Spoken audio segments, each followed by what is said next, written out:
Hello भक्तजनों, आज हम इस वीडियो में जानेंगे इंदिरा एकादशी, पूजा विधि, प्राण समय, पूजा सामग्री, भोग, पूजा विधि और कथा।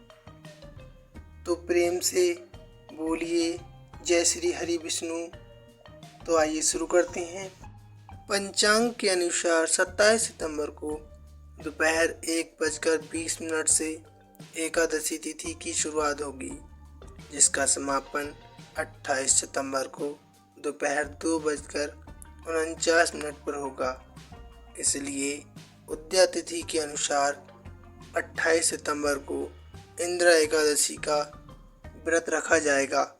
धार्मिक मान्यता है कि इंदिरा एकादशी का व्रत रखने और व्रत कथा सुनने से वाजपेयी यज्ञ के समान पुण्य फलों की प्राप्ति होती है। भक्तोपराण का समय 29 सितंबर को सुबह 6:13 से लेकर 8:36 तक द्वादशी तिथि में इंदिरा एकादशी व्रत के प्राण का उत्तम मुहूर्त रहेगा। इस दौरान एकादशी व्रत का पारण किया जा सकता है। पूजा सामग्री: इंदिरा एकादशी पर विष्णु जी की पूजा के लिए फल, फूल, लौंग, सुपारी, हल्दी, चंदन, अक्षत, तिल, धूप, दीप, तुलसी दल, पीतांबर वस्त्र, पीले रंग की मिठाई समेत सभी पूजा सामग्री एकत्रित कर लें। भोग लगाने के लिए इंदिरा एकादशी के दिन विष्णु जी की पूजा के दौरान पंजीरी खीर, पंचामृत, बेसन के लड्डू का भोग लगा सकते हैं। श्री हरि विष्णु को तुलसी अति प्रिय है, इसलिए इस दिन उन्हें तुलसी का दल जरूर अर्पित करें। भक्तों, दान सामग्री के लिए इंदिरा एकादशी के दिन पितरों के नाम दान पुण्य के कार्य किए जाते हैं। इस दिन आप वस्त्र, काले तिल, नारियल, पंचमेवा, जौ, अन्न, धन और तुलसी का पौधा दान कर सकते हैं। मान्यता है कि इंदिरा एकादशी के दिन दान पुण्य के कार्य से जीवन में सुख समृद्धि आती है। इंदिरा एकादशी व्रत की पूजा विधि: इंदिरा एकादशी के दिन सुबह जल्दी उठें, स्नान आदि कर लें और साफ वस्त्र धारण कर लें। घर के मंदिर की सफाई कर लें। एक छोटी चौकी पर पीले वस्त्र बिठाएं। अब इस पर विष्णु जी और माँ लक्ष्मी की प्रतिमा स्थापित करें। श्री हरि विष्णु का ध्यान करें और व्रत का संकल्प लें। विष्णु जी और माँ लक्ष्मी की प्रतिमा के समक्ष दीपक जलाएं। अब उन्हें फल, फूल, हल्दी, अक्षत, धूप, दीप अर्पित करें।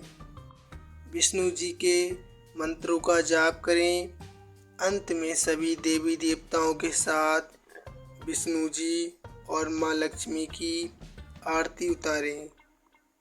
भक्तों, इंदिरा एकादशी के दिन तुलसी का पत्ता न तोड़ें। पूजा के लिए एक दिन पहले ही तुलसी दल तोड़कर रख लें। एकादशी व्रत में व्रती के साथ परिवार के सदस्यों को भी सात्विक भोजन करना चाहिए। मांस, मदिरा और झूठ बोलना इत्यादि नहीं करना चाहिए। अधिक क्रोध व्रती को नहीं करना चाहिए। पूजा के उपरांत सच्चे मन से, शांत भाव से बैठकर एकाग्रता मन से भगवान विष्णु जी का ध्यान करें और अपनी मनोकामना मांगे।